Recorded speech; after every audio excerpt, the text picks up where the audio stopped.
everybody, back to my YouTube channel. So how are you guys? I hope you fine and doing well.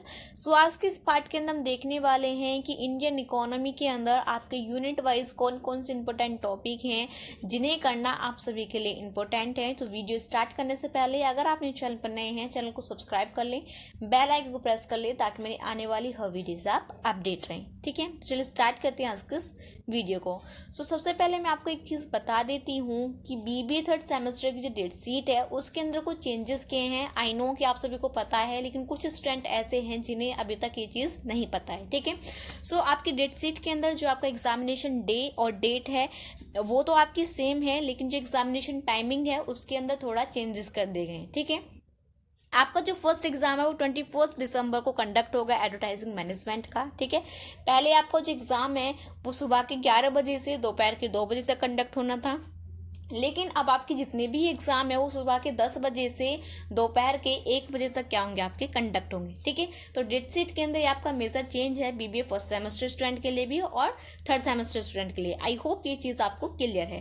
ठीक है, आज के इस part के अंदर हम देखने वाले हैं कि इंडियन इकोनॉमी के आपके कौन कौन से इंपॉर्टेंट टॉपिक हैं। आपका इंडियन इकोनॉमी का जो एग्जाम है वो आपका 28 दिसंबर को कंडक्ट होना है। ठीक है, तो चलिए स्टार्ट करते हैं आज के इस वीडियो को। सबसे पहले मैं आपको यही बोलना चाहूँगी इंपॉर्टेंट डिस्कशन करने से पहले कि अगर आपने अभी तक नोटबुक पेन लेकर नहीं बैठे हैं तो प्लीज़ वीडियो को पॉज करके अपनी नोटबुक और पेन लेकर आएँ। जितने भी इंपॉर्टेंट टॉपिक्स मैं आपको बता रही हूँ, आपने करना क्या है, इन सभी टॉपिक्स को अपनी नोटबुक के अंदर राइट डाउन करना है। और अगर आप चाहें तो डायरेक्टली अपनी बुक के अंदर पॉइंट आउट कर सकते हैं या फिर आप स्लाइड का भी स्क्रीनशॉट ले सकते हैं। ठीक है, तो चलिए स्टार्ट करते हैं आज के इस वीडियो को। ठीक है, इंडियन इकोनॉमी की यूनिट नंबर फर्स्ट की बात करें, यूनिट नंबर फर्स्ट का नेम क्या है आपका, इंट्रोडक्शन टू इकोनॉमी। ठीक है, जैसे मैं अपनी हर वीडियो के अंदर बोलती हूँ कि सबसे पहले आपको पता होना चाहिए आप जिस भी सब्जेक्ट का आप एग्जाम देने जा रहे हो, आप किसका एग्जाम देने जा रहे हो, इंडियन इकोनॉमी का।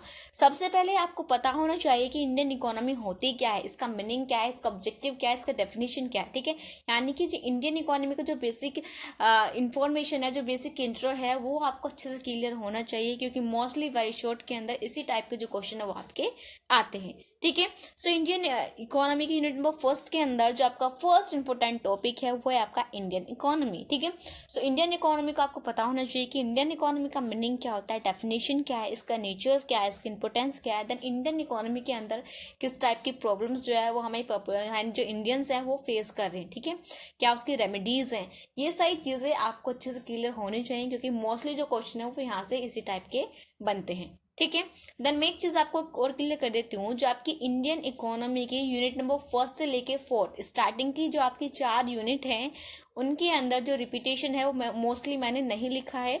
वो इसलिए नहीं लिखा है क्योंकि आपका जो सिलेबस है इंडियन इकोनॉमी का 2021, 22 और 23, इन तीनों ही ईयर के अंदर इंडियन इकोनॉमी का जो सिलेबस है वो आपका सेम है।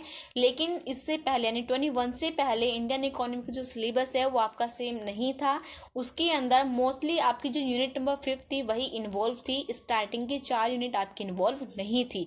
ठीक है, इसका मतलब ये नहीं है कि यहाँ पे मैंने रिपीटेशन मोस्टली 4 यूनिट में नहीं लिखा है तो आपको ये सारे टॉपिक इग्नोर करने नहीं, ये टॉपिक मैंने आपको दिए हैं तो सोच समझ के दिए होंगे। ये टॉपिक आप सभी के लिए काफ़ी इंपॉर्टेंट है, तो मैं आपसे रिक्वेस्ट करती हूँ जितनी भी चीज़ें मैं आपको प्रोवाइड कर रही हूँ इन सभी चीज़ों को अच्छे से करते हुए चलना। ठीक है, नेक्स्ट क्या आपका इकोनॉमिक ग्रोथ, तो आपको बताना चाहिए कि इंडियन इकोनॉमी के अंदर किस टाइप से ग्रोथ होती है, क्या इसका मेजर इम्पैक्ट होता है, क्या इसका ऑब्जेक्टिव होता है। नेक्स्ट आपका इकोनॉमिक डेवलपमेंट। ठीक है, तो आपको बताना चाहिए कि इकोनॉमिक डेवलपमेंट होता है क्या है, क्या इसका मीनिंग है, क्या इसका डेफिनेशन है, क्या इसका ऑब्जेक्टिव है। ठीक है, देन मेजरली मैं आपको बता देती हूँ कि इकोनॉमिक ग्रोथ और इकोनॉमिक डेवलपमेंट में से जो आपके जो क्वेश्चन बनते हैं वो मेजरली क्या होते हैं, आपके स्टेटमेंट बेस्ड क्वेश्चन होते हैं। ठीक है, यानी कि आपसे डायरेक्टली नहीं पूछेगा कि इंडियन इकोनॉमिक ग्रोथ होता क्या है, इकोनॉमिक डेवलपमेंट होता क्या है। वो क्या देंगे आपको, इस टॉपिक के अंदर से एक स्टेटमेंट बेस्ड क्वेश्चन देंगे, उसके अंदर से आपको बताना होगा कि इसके अंदर यानी कि इंडिया के अंदर किस टाइप से जो इकोनॉमिक ग्रोथ हो रही है, क्या क्या इकोनॉमिक ग्रोथ के क्या क्या इंपैक्ट पड़ रहे हैं हमारे इकोनॉमिक डेवलपमेंट के ऊपर। ठीक है, तो इस टाइप से आपको जो स्टेटमेंट बेस्ड क्वेश्चन आएंगे इस टॉपिक के अंदर से, तो उन सभी टॉपिक को आपको अच्छे से कवर करना है। ठीक है, नेक्स्ट क्या है आपका जो इकोनॉमिक ग्रोथ और इकोनॉमिक डेवलपमेंट का आपका जो डिफरेंसेस है, ठीक है, ये भी काफ़ी आता है। तो इकोनॉमिक ग्रोथ और इकोनॉमिक डेवलपमेंट का जो डिफरेंस है उसको अच्छे से कर लेना। ठीक है, और अगर इसकी रिपीटेशन की बात करें 2021 और 22 के अंदर इस टाइप के जो क्वेश्चन है वो आपके आए हैं। ठीक है, ये नहीं सोचना 2 ही बार रिपीट हुए तो इनको आपको इग्नोर करना है, नहीं, क्योंकि मैंने आपको पहले ही क्लियर कर दिया है कि इससे पहले जो सिलेबस था वो क्या था, आपका चेंज था। ठीक है, नेक्स्ट है आपका unit number second. Unit number second का नेम क्या है आपका, an overview of economic resource of India. ठीक है, तो इस यूनिट का जो नेम है, इसका जो बेसिक मीनिंग है वो आपको क्लियर होना चाहिए। आपको पता होना चाहिए कि इकोनॉमिक रिसोर्स क्या होते हैं, क्या उनका ऑब्जेक्टिव होता है, किस तरीके से हम अपनी इकोनॉमिक रिसोर्स को यूज करते हैं। ठीक है, तो ये सारी चीजें आपको अच्छे से क्लियर होनी चाहिए। ठीक है, इस यूनिट के अंदर आपका जो फर्स्ट इंपॉर्टेंट टॉपिक है वो आपका ह्यूमन रिसोर्स ऑफ इंडिया। ठीक है, सो आपको पता होना चाहिए कि ह्यूमन रिसोर्स होता क्या है, क्या इसका मीनिंग है, क्या इसका डेफिनेशन है। ठीक है, देन इसके अंदर से मैं आपको बता देती हूँ, जो आपका ह्यूमन रिसोर्स ऑफ इंडिया है इसके अंदर से मेजरली जो क्वेश्चन है वो आपका रोल्स के अंदर से बनता है। ठीक है, आपको पता होना चाहिए कि roles of human resource in economic development, आपको पता होना चाहिए कि इकोनॉमिक डेवलपमेंट के अंदर ह्यूमन रिसोर्स किस टाइप का जो रोल है उसको प्ले करता है। ठीक है, ये क्या है, काफी इंपॉर्टेंट है, तो इसके जो रोल्स है उसके ऊपर आप स्टार मार्क कर लीजिए। नेक्स्ट है आपका ह्यूमन रिसोर्स ऑफ, यानी कि जो ह्यूमन रिसोर्स ऑफ इंडिया है वो किस टाइप की जो प्रॉब्लम है ये हमारा जो ह्यूमन रिसोर्स है फेस कर रहा है, क्या उसकी रेमेडीज हैं, ये सारी चीजें आपको अच्छे से क्लियर होनी चाहिए। नेक्स्ट है आपका पॉपुलेशन एक्सप्लोजन। तो आपको पता होना चाहिए कि पॉपुलेशन एक्सप्लोजन होता है क्या है, क्या इसके रीजंस है, क्या इसके इफेक्ट पड़ते हैं। ठीक है, और क्या इसकी रेमेडीज हैं। ठीक है, यानी कि पॉपुलेशन एक्सप्लोजन से हम किस तरीके से बाहर आ सकते हैं, तो ये सारी चीजें आपको अच्छे से क्लियर होनी चाहिए। नेक्स्ट है आपका जो पॉपुलेशन एक्सप्लोजन है, इसी के अंदर आपका है आपका पॉपुलेशन एंड डेवलपमेंट। ठीक है, तो पॉपुलेशन एंड डेवलपमेंट का जो कॉन्सेप्ट है वो भी आपको अच्छे से क्लियर होना चाहिए, क्योंकि यहाँ से भी जो क्वेश्चन है वो आपका आता है। ठीक है, नेक्स्ट है आपका पॉपुलेशन पॉलिसी। ठीक है, तो ये जो आपको पॉपुलेशन एक्सप्लोजन है ये क्या है, काफी इंपॉर्टेंट टॉपिक है, क्योंकि इसके अंदर भी बहुत सारे सब टॉपिक हैं जिनके अंदर से अलग अलग टाइप के जो क्वेश्चन है वो आपके बनते हैं। ठीक है, जैसे कि आपका पॉपुलेशन एक्सप्लोजन एक तो डायरेक्टली आपसे पूछ लेगा, इसके इफेक्ट या फिर रेमेडीज के बारे में आपसे पूछ सकता है, फिर आपसे पूछ सकता है कि पॉपुलेशन के अंदर पॉपुलेशन क्या है, पॉपुलेशन का बेसिक मीनिंग क्या है, देन पॉपुलेशन डेवलपमेंट क्या होता है। ठीक है, जो पॉपुलेशन पॉलिसीज हैं, जो गवर्नमेंट ने कुछ पॉलिसीज बनाई हैं वो कौन कौन सी पॉलिसीज है उनके बारे में पूछ सकता है। ठीक है, जो पॉपुलेशन है वो किस टाइप की जो प्रॉब्लम है फेस कर रही है हमारे इंडिया के अंदर। ठीक है, सो जैसे कि आपको पता है कि इंडिया क्या हमारा एक यानी कि फर्स्ट नंबर पे आ चुका है पॉपुलेशन के उसमें, ठीक है, रेशियो में।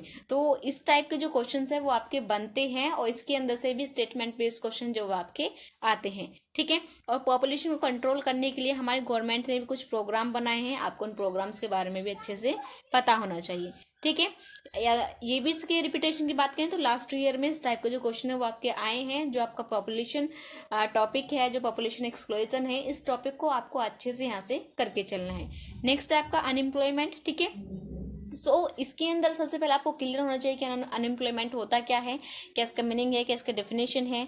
ठीक है, इसका जो कॉज है, इसके यहाँ पे जहाँ पे मैंने इसको स्टार यहाँ पे जो इसको हाईलाइट किया है, तो इसकी problem, causes, effect and control. ठीक है, अनएम्प्लॉयमेंट के अंदर से आपको ये 4 टॉपिक अच्छे से क्लियर करने हैं कि अनएम्प्लॉयमेंट का एक तो आप मीनिंग तो आपको पता ही होगा, उसके बाद आपको देखने हैं कि ना अनएम्प्लॉयमेंट की वजह से इंडिया के अंदर किस टाइप की जो प्रॉब्लम है वो हमारी पॉपुलेशन फेस कर रही है। ठीक है, क्या उसके कॉजेज हैं, क्या उसके इफेक्ट पड़ रहे हैं। ठीक है, और किस तरीके से हम अनएम्प्लॉयमेंट को इंडिया के अंदर कंट्रोल कर सकते हैं। ठीक है, क्या उसकी रेमेडीज होंगी। ठीक है, तो ये सारी चीजें आपको अच्छे से क्लियर होने चाहिए। ठीक है, आई होप इतनी चीज आपको क्लियर है। नेक्स्ट क्या आपका, नेक्स्ट है आपका यूनिट नंबर थर्ड।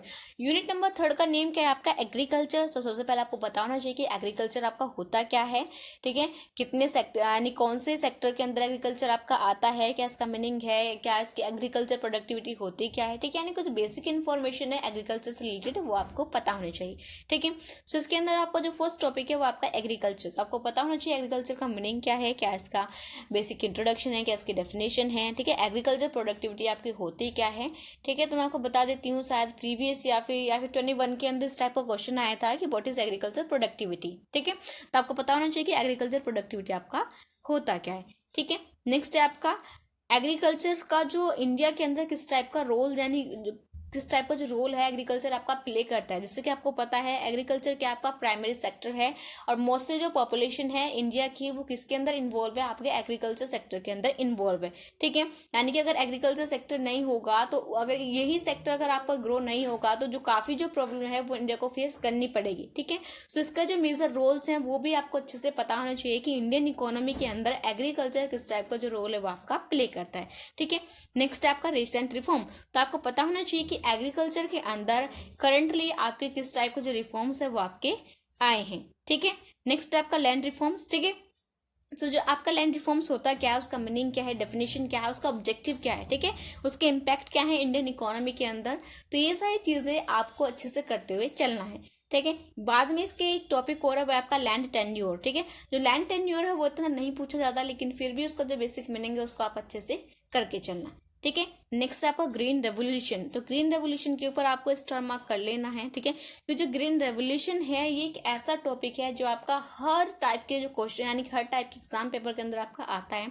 चाहे आप क्लास 12th का इंडियन इकोनॉमी का एग्जाम दे रहे हो, आप बीबीए का दे रहे हो, आप बीकॉम का दे रहे हो, ग्रीन रेवोल्यूशन से रिलेटेड जो क्वेश्चन है वो आपके आते ही आते हैं। ठीक है, आपको पता होना चाहिए कि जो ग्रीन रेवोल्यूशन है सबसे पहले कौन सी कंट्री के अंदर आया था। सबसे पहले जो ग्रीन रेवोल्यूशन है वो आपका मैक्सिको के अंदर आया था। ठीक है, यानी कि इंडिया के अंदर जो आपका ग्रीन रेवोल्यूशन है वो मैक्सिको के बाद आया था। ठीक है, आपको पता होना चाहिए कि जो ग्रीन रेवोल्यूशन है वो किसकी वजह से आया था, कौन लेके आया था, कौन से ईयर के अंदर आया था, क्या इसका मेजर ऑब्जेक्ट, क्या इसका मेन ऑब्जेक्टिव था ग्रीन रेवोल्यूशन के लाने के लिए, क्या इसका मेन ऑब्जेक्टिव था। ठीक है, देन ग्रीन रेवोल्यूशन इंडिया के अंदर आने के बाद इंडियन एग्रीकल्चर सिस्टम के अंदर क्या क्या आपकी मेजर इंपैक्ट पड़े, क्या क्या मेजर चेंजेस आए। ठीक है, सो इस टाइप के जो क्वेश्चन है वो आपके आते हैं। ग्रीन रेवोल्यूशन को प्लीज अच्छे से करते हुए चलना। ठीक है, इसके अंदर आपको पता होना चाहिए कि इसका मीनिंग क्या है, डेफिनेशन क्या है, इसके कंपोनेंट्स क्या है, ऑब्जेक्टिव क्या है, देन ग्रीन रेवोल्यूशन का क्या इम्पैक्ट है। ठीक है, नेक्स्ट क्या आपका, नेक्स्ट आपका स्मॉल स्केल इंडस्ट्री जिसको हम SSI भी बोलते हैं। ठीक है, सो स्मॉल स्केल इंडस्ट्रीज के अंदर आपको पता होना चाहिए इसका मीनिंग क्या है, इसका डेफिनेशन क्या है। ठीक है, स्मॉल स्केल इंडस्ट्रीज का जो है उसका रोल क्या है इंडियन इकोनॉमी के अंदर। ठीक है, सो जो रोल है ये भी क्या आपका मोस्ट इंपॉर्टेंट है क्योंकि जो रोल से रिलेटेड जो आपके क्वेश्चन है वो आपके आते हैं। ठीक है, नेक्स्ट आपको बताना चाहिए कि स्मॉल स्केल इंडस्ट्री जो है वो किस टाइप की प्रॉब्लम फेस करता है, क्या उसकी रेमेडीज हो सकती हैं। ठीक है, क्या इसका ऑब्जेक्टिव है। नेक्स्ट क्या आपको कॉटेज इंडस्ट्री। ठीक है, सो आपका जो small scale industry and cottage industries के बीच का जो डिफरेंस है वो आपका आता ही आता है। तो आपको पता होना चाहिए कि small scale industries and cottage industries के बीच में क्या डिफरेंस होता है। ठीक है, देन आपको ये भी क्लियर होना चाहिए कि स्मॉल स्केल इंडस्ट्रीज को स्टार्ट करने के लिए आपको कितनी इन्वेस्टमेंट की जरूरत होती है, कितने मेंबर की जरूरत होती है, किस टाइप के एरिया के अंदर आप अपनी स्मॉल स्केल इंडस्ट्रीज को एस्टेब्लिश कर सकते हैं। ठीक है, ये सारी चीज़ें आपको अच्छे से क्लियर होनी चाहिए। देन नेक्स्ट है आपका कॉटेज इंडस्ट्री। तो आपको पता होना चाहिए कॉटेज इंडस्ट्री होती क्या है, क्या इसका मीनिंग है, क्या इसका डेफिनेशन है। ठीक है, कॉटेज इंडस्ट्रीज की क्या क्या प्रॉब्लम है, जो हमारे कॉटेज इंडस्ट्रीज के जो एम्प्लॉय हैं वो किस टाइप की जो प्रॉब्लम है उसको फेस कर रहे हैं, उन प्रॉब्लम से निकलने के लिए हमें किस टाइप की जो रेमेडीज हैं यूज़ करनी चाहिए वो भी आपको अच्छे से पता होना चाहिए। देन कॉटेज इंडस्ट्रीज का मेन ऑब्जेक्टिव क्या होता है। ठीक है, देन लास्ट में क्या आपका small scale industries and cottage industries के बीच का क्या डिफरेंस है, ये भी आपको अच्छे से क्लियर होना चाहिए। ठीक है, नेक्स्ट क्या आपका यूनिट नंबर 4। यूनिट नंबर 4 का नेम क्या आपका problem and perspectives of Indian agriculture. ठीक है, सो सबसे पहले आपको पता होना चाहिए कि एग्रीकल्चर होता क्या है, वो हमने एग्रीकल्चर यानी कि यूनिट नंबर 3 के अंदर क्लियर कर लिया है कि आपका एग्रीकल्चर होता क्या है। ठीक है, इस यूनिट के अंदर हम क्या देखने वाले हैं, इस यूनिट के अंदर हम देखने वाले हैं कि इंडियन एग्रीकल्चर की क्या क्या प्रॉब्लम है, क्या क्या उसके पर्सपेक्टिव है। ठीक है, तो फर्स्ट क्या है इसके अंदर एग्रीकल्चर इन इंडिया। आपको पता होना चाहिए कि एग्रीकल्चर इन इंडिया है क्या, क्या इसका मेन ऑब्जेक्टिव है, क्या इसका मेन पॉइंट है। ठीक है, ये तो सभी बच्चों को पता होगा कि एग्रीकल्चर क्या आपका प्राइमरी सेक्टर के अंदर आता है। देन मोस्टली जो इंडियन पॉपुलेशन है वो एग्रीकल्चर सेक्टर के अंदर इन्वॉल्व है। ठीक है, जो हाई रिटर्न वो यहाँ से आता है, किस टाइप से इसका जो हमारा यानी किस टाइप से जो एग्रीकल्चर सिस्टम है वो हमारा डेवलप हुआ है। ठीक है, तो इसका जो बेसिक इन्फॉर्मेशन है वो आपको अच्छे से क्लियर होनी चाहिए। नेक्स्ट है आपका इंडस्ट्री। ठीक है। सो इंडस्ट्री से रिलेटेड जो क्वेश्चन है वो आपके आते ही आते हैं। अब यहाँ पे आप देखोगे कि 3-4 टाइप की जो आपकी इंडस्ट्रीज हैं वो आपकी होती हैं, ठीक है। सो जितने भी टाइप्स मैं आपको बताऊंगी इन टाइप्स को अच्छे से प्लीज अच्छे से कर लेना, क्योंकि क्वेश्चन यानी कि आपके एग्जाम पेपर के अंदर इनमें से 1 या 2 टाइप्स के बारे में आपसे पूछ जाता है, ठीक है, डायरेक्टली भी और इनडायरेक्टली भी। जिसके अंदर सेकंड क्या आपका इंडस्ट्री, आपको पता होना चाहिए इंडस्ट्री होती क्या है, उसका मीनिंग क्या है, डेफिनेशन क्या है, नेचर क्या है, उसका इंपॉर्टेंस क्या है, देन उसके मेजर्स क्या है, ठीक है।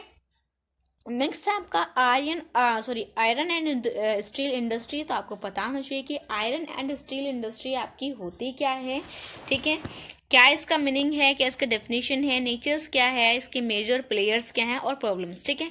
सो यहाँ पे आपकी जो आयरन स्टील इंडस्ट्रीज की जो आप यहाँ पे आपकी प्रॉब्लम है, देन इसके जो मेजर प्लेयर हैं, ठीक है, इसके अंदर से इन दोनों चीज़ों को अच्छे से करके चलना, क्योंकि individually iron and steel industry की जो आपकी प्रॉब्लम और उसके मेजर प्लेयर्स हैं इनके बारे में डायरेक्टली आपसे पूछ लिया जाता है, ठीक है। तो आपको पता होना चाहिए कि आयरन एंड स्टील इंडस्ट्रीज की क्या क्या प्रॉब्लम्स हैं, क्या उनकी रेमेडीज हैं, देन क्या क्या क्या इनके मेजर प्लेयर्स हैं, ठीक है। नेक्स्ट क्या है आपका, नेक्स्ट आपका शुगर इंडस्ट्री, ठीक है। तो शुगर इंडस्ट्रीज के अंदर आपको अच्छे से क्लियर होना चाहिए कि शुगर इंडस्ट्री आपकी होती क्या है, क्या इसका मीनिंग है, क्या इसका ऑब्जेक्टिव है, ठीक है, इसके मेजर्स प्लेयर्स क्या हैं, देन इसकी प्रॉब्लम्स क्या है, ठीक है। प्रॉब्लम्स को दोनों ही के अंदर यानी कि iron and steel industry and sugar industries के अंदर मैंने हाईलाइट किया हुआ है। क्यों क्या हुआ है, क्योंकि इन दोनों टॉपिक्स के अंदर इसकी जो प्रॉब्लम्स है वो आपसे पूछ ली जाती हैं, ठीक है। So iron and steel industry then sugar industries की जो प्रॉब्लम्स हैं, इनकी जो रेमेडीज हैं, देन इनके जो मेजर प्लेयर्स हैं, इन सभी चीज़ों को आपको अच्छे से करते हुए चलना है, ठीक है। नेक्स्ट क्या है आपका, नेक्स्ट है आपकी टेक्सटाइल इंडस्ट्री, ठीक है। सो आपको पता होना चाहिए कि आपकी टेक्सटाइल इंडस्ट्री होती क्या है, क्या इसका मीनिंग है, क्या इसका ऑब्जेक्टिव है, क्या इसका नेचर है, ठीक है, क्या इसके मेजर्स प्लेयर हैं, क्या इसकी प्रॉब्लम्स है, ठीक है। यहाँ से इस टाइप के जो क्वेश्चन है वो आपके आते हैं, मेजर्स एंड प्रॉब्लम्स के बारे में आपसे पूछा जाता है, इनके ऑब्जेक्टिव के बारे में आ जाता है, फिर डायरेक्टली इनके मीनिंग और डेफिनेशन के बारे में जो क्वेश्चन है वो आपके यहाँ से बन जाता है। नेक्स्ट है आपका कॉटन इंडस्ट्री, ठीक है। सबको बताना चाहिए कि कॉटन इंडस्ट्री आपकी होती क्या है, क्या इसका मीनिंग है, क्या इसका ऑब्जेक्टिव है, कॉटन इंडस्ट्रीज की क्या पोजिशन है, देन इसकी क्या क्या प्रॉब्लम्स है, ठीक है। सो इन सभी चीज़ों को आपका यूनिट नंबर 4 के अंदर से अच्छे से कवर करना है। आई होप ये सारी चीज़ें आपको क्लियर है, ठीक है। नेक्स्ट क्या है आपकी, नेक्स्ट क्या है आपकी यूनिट नंबर 5। यूनिट नंबर 5 का नेम क्या है आपका, इंडियन बैंकिंग सिस्टम, ठीक है। सो इस यूनिट के अंदर से आप देखोगे कि इस यूनिट के अंदर से आपके जितने भी टॉपिक हैं वो आपके मोस्टली हर ईयर आपके रिपीट हुए हैं, काफ़ी इंपॉर्टेंट हैं, और इस यूनिट से अंदर से आपके 2 या 3 क्वेश्चन तो आपके बनते ही बनते हैं। देन अगर हम मोस्टली बात करें तो इस यूनिट के अंदर से आपके जो सेक्शन सी के अंदर यानी 15 मार्कर का जो क्वेश्चन है इसके अंदर से आपका 1 या 2 क्वेश्चन तो आपका होता ही होता है, ठीक है। सो आपको जो यूनिट नंबर 5 है इंडियन बैंकिंग सिस्टम, इसको अच्छे से करके चलना। इस यूनिट के अंदर कुछ ऐसी भी चीज़ें हैं ऐसे कि कुछ है जैसे कि आपका क्रेडिट रेशनिंग हो गया, लिक्विडिटी हो गया, बैंक रेट हो गया, रेपो रेट हो गया, कुछ ऐसी ऐसी चीज़ें आपको मिलेंगी जिनके अंदर छोटा छोटा सा डिफरेंस है, ठीक है। लेकिन जब क्वेश्चन के अंदर ये चीज़ें आती हैं तो आपको थोड़ा क्या कर देती हैं, आपको थोड़ा कंफ्यूज कर देती हैं, ठीक है। सो इस यूनिट के अंदर से आपको सारी चीज़ों को क्रिस्टल क्लियर करते हुए चलना है, ठीक है। तो फर्स्ट टॉपिक क्या है इसके अंदर से आपका इंडियन बैंकिंग सिस्टम। सबसे पहले आपको बताना चाहिए कि इंडियन बैंकिंग सिस्टम आपका है क्या, इसका मीनिंग क्या है, इसका डेफिनेशन क्या है, ठीक है। इसकी जो मॉडर्न टर्म्स हैं, ठीक है, मोस्टली इसकी जो मॉडर्न टर्म्स हैं और इसके जो टाइप्स हैं इसकी इनसे रिलेटेड जो क्वेश्चन है वो आपका आता है, ठीक है। आपको बताना चाहिए कि इंडियन बैंकिंग सिस्टम के मॉडर्न टर्म्स क्या हैं, ठीक है, मॉडर्न टर्म्स के अंदर आपका इंडियन बैंकिंग सिस्टम है क्या। नेक्स्ट आपका टाइप्स ऑफ बैंक, ठीक है। सो अगर आप बुक के अंदर देखोगे तो 10 से 12 जो बैंक के टाइप्स हैं वो आपको दिए हुए हैं, ठीक है। सबसे पहले आपको जो टाइप्स है उनको अच्छे से क्लियर करना, क्योंकि जो टाइप से रिलेटेड जो क्वेश्चन है वो आपके आते ही आते हैं। जितने भी टाइप्स हैं उनके नेम देन उनका बेसिक इंट्रो आपको अच्छे से क्लियर होना चाहिए। नेक्स्ट है आपका structure of bank in India, ठीक है। तो आपको बताना चाहिए कि इंडियन बैंकिंग सिस्टम का किस टाइप का स्ट्रक्चर है, किस टाइप से हम इसको फॉलो करते हैं, ठीक है। अगर इसके रिपीटेशन की बात करें इंडियन बैंकिंग सिस्टम की, अगर रिपीटेशन की बात करें 2017, 18, 19 एंड 20 के अंदर इससे रिलेटेड जो क्वेश्चन है वो आपका आया है, ठीक है। अब ये मत कहने लगना कि स्टार्टिंग के 4 यूनिट के अंदर तो आपने बताया नहीं कि कौन सा टॉपिक कौन से ईयर के अंदर रिपीट हुआ है। वो इसलिए नहीं क्योंकि 2021 से पहले आपका जो सिलेबस था वो चेंज था, उसके अंदर सिर्फ आपकी यूनिट नंबर 5 क्या थी, इन्वॉल्व थी, ठीक है। नेक्स्ट क्या आपका, नेक्स्ट है आपका आरबीआई। तो आपको पता होना चाहिए कि रिजर्व बैंक ऑफ इंडिया, ठीक है क्या, ये किस टाइप का बैंक है, क्या इसका मीनिंग है, क्या इसका डेफिनेशन है, क्या इसका ऑब्जेक्टिव है, ठीक है, क्या इसके फीचर्स हैं। सो ये सारी जो चीज़ें हैं वो आपको अच्छे से क्लियर होनी चाहिए, देना ये भी आपको क्लियर होना चाहिए साथ के साथ कि आरबीआई के गवर्नर आपके कौन है, ठीक है। सो अगर आपको पता है तो कमेंट करके जरूर बताना कि करंटली आरबीआई के गवर्नर आपके हैं कौन, ठीक है। नेक्स्ट क्या है, यहाँ से जो आपकी इस टॉपिक से यानी जो आरबीआई से रिलेटेड यानी रिजर्व बैंक ऑफ इंडिया से रिलेटेड जो इसके फंक्शंस हैं, ये जो है ये आपके काफ़ी आते हैं। जो फंक्शंस हैं इनको अच्छे से करके चलना है, मोस्ट इंपॉर्टेंट है, ठीक है। सो आरबीआई के जो फंक्शन है वो आपके दो फंक्शन होते हैं, एक तो आपको मॉनेटरी फंक्शन, देन सेकंड होगा आपका नॉन मॉनेटरी फंक्शन, ठीक है। और अगर आप इस टॉपिक को बुक के अंदर देखोगे तो आपको पता चलेगा कि जो आरबीआई यानी रिजर्व बैंक ऑफ इंडिया, ये जो आपको टॉपिक है काफ़ी बड़ा दिया हुआ है, ठीक है। डिटेल के अंदर इस टॉपिक को आप बुक के अंदर डिफाइन किया हुआ है, तो वहां से इस टॉपिक को आपको अच्छे से कवर करना है, ठीक है। नेक्स्ट है आपके इसके फंक्शन। जब आप बुक के अंदर इसके फंक्शन देखोगे तो उसके अंदर आपको दो में डिफाइन किया हुआ होगा, मॉनेटरी एंड नॉन मॉनेटरी, ठीक है। और मॉनेटरी और नॉन मॉनेटरी के बहुत सारे सब पॉइंट हो गए, ठीक है। मॉनेटरी के कम है, लेकिन नॉन मॉनेटरी के अगर आप फंक्शन देखोगे तो इतने सारे फंक्शन हैं जिन्हें याद करते करते आप थक जाओगे।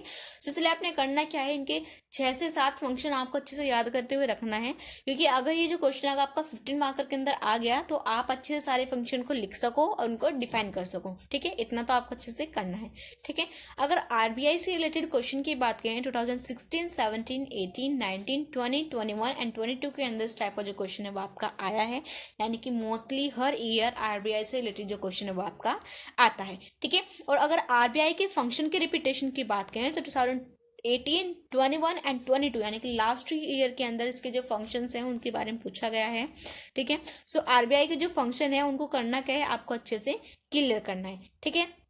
जैसे कि मैंने आपको बताया कि आरबीआई के दो फंक्शन होते हैं, आपका मॉनेटरी और नॉन मॉनेटरी, ठीक है। नॉन मॉनेटरी को तो सिर्फ आपसे इनडायरेक्टली पूछता है, लेकिन जो मॉनेटरी उससे अगर आपसे पूछे मॉनेटरी से रिलेटेड जो आपका डायरेक्टली क्वेश्चन आते हैं वो 2019 एंड 18 के अंदर आपसे पूछा गया है, ठीक है। आई होप इतनी चीज़ें आपको क्लियर है। नेक्स्ट क्या है आपका, नेक्स्ट है आपका बैंक रेट। भाई मैंने आपको बताया था, जैसे कि मैंने आपको स्टार्टिंग से बताया था, जैसे कि इस यूनिट के अंदर आपका bank rate, open market operation, repo rate, liquidity and credit control, ये ऐसे टॉपिक है जिनके अंदर मोस्टली हर स्टूडेंट क्या होता है, आपका कंफ्यूज होता है, ठीक है। और अगर आपने क्लास 12 जो है यानी कि अगर आपने कॉमर्स बैकग्राउंड से बिलोंग करते हो तो क्लास 12 के अंदर आप ये सारी चीज़ें ऑलरेडी पढ़ चुके हो, सो आपके लिए इतना ये जो सब्जेक्ट है इतना हेडेक नहीं देगा आपको। लेकिन अगर आपने नहीं पढ़ा है तो यूनिट नंबर 4 के अंदर आप 5th के अंदर आपको काफ़ी कन्फ्यूजन होने वाला है, क्योंकि जो सारी चीज़ें हैं मोस्टली सेम ही सेम होंगी, एंड देन छोटे छोटे इनके अंदर क्या होंगे, थोड़े चेंजेस होंगे, ठीक है। सो इन सभी चीज़ों को अच्छे से करना है। ये जो आपकी 3 टॉपिक हैं, इन टॉपिक के अंदर से आपका एक न एक क्वेश्चन तो आपको आता ही आता है। सो आपको पता होना चाहिए कि बैंक रेट होता क्या है, क्या इसका मीनिंग है, क्या इसका ऑब्जेक्टिव है। नेक्स्ट है आपका ओपन मार्केट ऑपरेशन, आपको पता होना चाहिए कि ओपन मार्केट ऑपरेशन आपका होता क्या है, क्या इसका ऑब्जेक्टिव है। नेक्स्ट है आपका रेपो रेट क्या होता है, क्या इसका ऑब्जेक्टिव है। लिक्विडिटी क्या होती है, क्रेडिट कंट्रोल क्या होती है, ठीक है, क्या इनके मेजर्स पॉइंट होते हैं। इन सभी चीज़ों को अच्छे से क्लियर करते हुए चलना, ठीक है। नेक्स्ट क्या है आपका, नेक्स्ट टॉपिक है आपका कमर्शियल बैंक, ठीक है। सो आरबीआई की तरह ये जो कमर्शियल बैंक है ये भी क्या है, आपका मोस्ट इंपॉर्टेंट टॉपिक है। इससे रिलेटेड जो क्वेश्चन है वो भी आपका हर ईयर आता ही आता है, ठीक है। आपको पता होना चाहिए कमर्शियल बैंक आपका होता है क्या है, क्या इसका मीनिंग है, क्या इसका ऑब्जेक्टिव है, ठीक है। Then roles in economic development, आपको पता होना चाहिए कि कमर्शियल बैंक का इकोनॉमिक डेवलपमेंट के अंदर क्या रोल है, ठीक है। और मैं आपको बता देती हूँ मेजरली कमर्शियल बैंक के अंदर से आपका जो रोल है वो आपका मोस्टली पूछा जाता है। सो मैं आपसे रिक्वेस्ट करूंगी कि कमर्शियल बैंक का जो आपका रोल है इंडियन इकोनॉमिक डेवलपमेंट के अंदर वो आपको अच्छे से क्लियर होना चाहिए, ठीक है। सो कमर्शियल बैंक के रिपीटेशन की बात करें 2016, 17, 18, 19, 20 एंड 21 के अंदर इस टाइप का जो क्वेश्चन है वो आपका आया है, ठीक है। नेक्स्ट है आपका स्ट्रक्चर। सबको पता होना चाहिए कमर्शियल बैंक की क्या क्या स्ट्रक्चर है, क्या उसका मीनिंग है, क्या उसका ऑब्जेक्टिव है, ठीक है। सो स्ट्रक्चर से रिलेटेड जो क्वेश्चन है वो आपका 2019 एंड 20 के अंदर आया है, ठीक है। यहाँ पे जो आपका एक डिफरेंस आता है, अब नेक्स्ट स्लाइड के ऊपर हम देखेंगे रीजनल रूरल बैंक, ठीक है।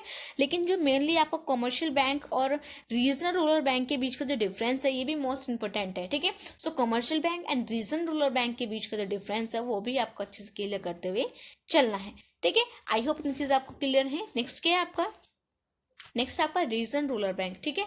सो जो रीजनल रूरल बैंक है आपको पता होना चाहिए कि इसका मीनिंग क्या है, ऑब्जेक्टिव क्या है, ठीक है, इसके फैक्टर्स क्या हैं, देन जो रीजनल रूरल बैंक है किस टाइप के जो प्रॉब्लम्स है ये हमारा फेस कर रहा है, ठीक है। ये सारी चीज़ें आपको अच्छे से क्लियर होनी चाहिए। और अगर इसके भी रिपीटेशन की बात करें 2016, 17, 18, 19 एंड 20 के अंदर रीजनल रूरल बैंक से रिलेटेड जो क्वेश्चन है वो आपका आया है, ठीक है। और हमेशा याद रखना जब भी क्वेश्चन यानी कि एग्जाम के अंदर अगर आपसे कमर्शियल बैंक के बारे में पूछा गया है तो कहीं ना कहीं आपसे रीजनल रूरल बैंक के बारे में वो पूछ लिया जाता है, ठीक है। सो आपको commercial bank and regional rural bank दोनों ही टॉपिक को अच्छे से क्लियर करते हुए चलना है, ठीक है। देन इनका जो डिफरेंस है उसके ऊपर आपको ज़्यादा फोकस करना है कि regional rural bank and cooperative bank के बीच का क्या डिफरेंस है, ठीक है। नेक्स्ट है आपको कोऑपरेटिव बैंक, ठीक है। सो आपको पता होना चाहिए कोऑपरेटिव बैंक आपका होता क्या है, क्या इसका मीनिंग है, क्या इसका ऑब्जेक्टिव है। अगर इसके रिपीटेशन की बात करें 2017, 18, 19, 20 एंड 22 के अंदर कोऑपरेटिव बैंक से रिलेटेड जो क्वेश्चन है वो आपका आया है, ठीक है। और मेजरली यहाँ से जो कोऑपरेटिव बैंक के मीनिंग के साथ साथ जो मेजरली यहाँ से आपके जो फंक्शन है पूछ लिए जाते हैं, ठीक है। सो कोऑपरेटिव बैंक के मीनिंग ऑब्जेक्टिव के साथ साथ इसके जो फंक्शन है उनको अच्छे से करते हुए चलना, ठीक है। नेक्स्ट क्या है आपका, नेक्स्ट है आपका नबार्ड, ठीक है। सो जिस भी स्टूडेंट को नबार्ड नहीं पता है उसको अच्छे से क्लियर कर लेना कि नबार्ड आपका होता क्या है। और अगर आपको पता है तो कमेंट करके ज़रूर बताना है कि नबार्ड की फुल फॉर्म आपकी है क्या, ठीक है। सो नबार्ड के अंदर से आपको सारी चीज़ें अच्छे से क्लियर करनी है, क्या नबार्ड है क्या, ये कब आया, ठीक है, इसका ऑब्जेक्टिव क्या है, इसके फंक्शंस क्या हैं, ठीक है। इस सारी चीज़ों को अच्छे से क्लियर करते हुए चलना। जो मैं आपको यहाँ पे एक चीज़ क्लियर कर देती हूँ कि जो नबार्ड है वो अभी तक किसी भी एग्जाम के अंदर या किसी भी पेपर के अंदर नबार्ड से रिलेटेड जो क्वेश्चन है वो आपका आया नहीं है, ठीक है। लेकिन फिर भी मैंने इसको डाल दिया क्योंकि जो नबार्ड है ये क्या आपका एक इंपॉर्टेंट टॉपिक है, हो सकता है कि इस बारे से इससे रिलेटेड जो क्वेश्चन है वो आपका आ जाए, ठीक है। इसलिए इस टॉपिक को अच्छे से क्लियर करते हुए चलना है, क्या इसका फंक्शन है, क्या इसका मीनिंग है, क्या इसका ऑब्जेक्टिव है, ठीक है। देन कमेंट करके जरूर बताना है कि नबार्ड की फुल फॉर्म आपकी है क्या, ठीक है। नेक्स्ट है आपका नीति आयोग। तो नीति आयोग भी क्या है आपका इस यूनिट का मोस्ट इंपोर्टेंट टॉपिक है, ठीक है। क्योंकि यहाँ से जो क्वेश्चन है वो आपके आते ही आते हैं। लास्ट ईयर्स के अंदर इससे रिलेटेड जो क्वेश्चन है वो आपके आए ही आए हैं, ठीक है। सो आपको पता होना चाहिए कि नीति आयोग होता क्या है, क्या इसका मीनिंग है, क्या इसका डिफिनीशन है, इसका ऑब्जेक्टिव क्या है, ठीक है। नीति आयोग कब आया, इससे पहले क्या था, ठीक है, क्या किस चीज़ को चेंज करके नीति आयोग को लाया गया, ठीक है। सो ये सारी जो चीज़ें हैं ये सारी चीज़ें आपको अच्छे से क्लियर होनी चाहिए, ठीक है। नीति आयोग की फॉर्मेशन कैसे हुई, किसने की, ठीक है, इसके फंक्शन क्या है, नीति आयोग किस टाइप को जो कंट्रीब्यूट करता है इंडियन इकोनॉमी के अंदर, ठीक है। ये सारी चीज़ें आपको अच्छे से क्लियर होनी चाहिए, ठीक है। सो ये थे हमारे इंडियन इकोनॉमी के अंदर यूनिट नंबर 1 से लेकर 5 तक के इंपॉर्टेंट टॉपिक। जिन जिन टॉपिक को आप सभी के स्टूडेंट के लिए कवर करना क्या है मोस्ट इंपॉर्टेंट है। आपने करना क्या है, इन सभी टॉपिक्स को हर यूनिट के अंदर से अच्छे से कवर करना है, ठीक है। जब मैं आपसे प्रीवियस ईयर क्वेश्चन पेपर को डिस्कस करूंगी तो आप देख सकते हैं कि इन यूनिट के अंदर इन टॉपिक्स के अंदर किस टाइप के जो क्वेश्चन है वो आपके आते हैं, ठीक है। सो आई होप इन चीज़ें आपको क्लियर हैं। द नेक्स्ट वीडियो आपको किस टॉपिक के ऊपर चाहिए वो भी आप कमेंट करके जरूर बताना। So thank you very much everyone for watching this video. If you new on my channel so don't forget to like comment subscribe it, ठीक है।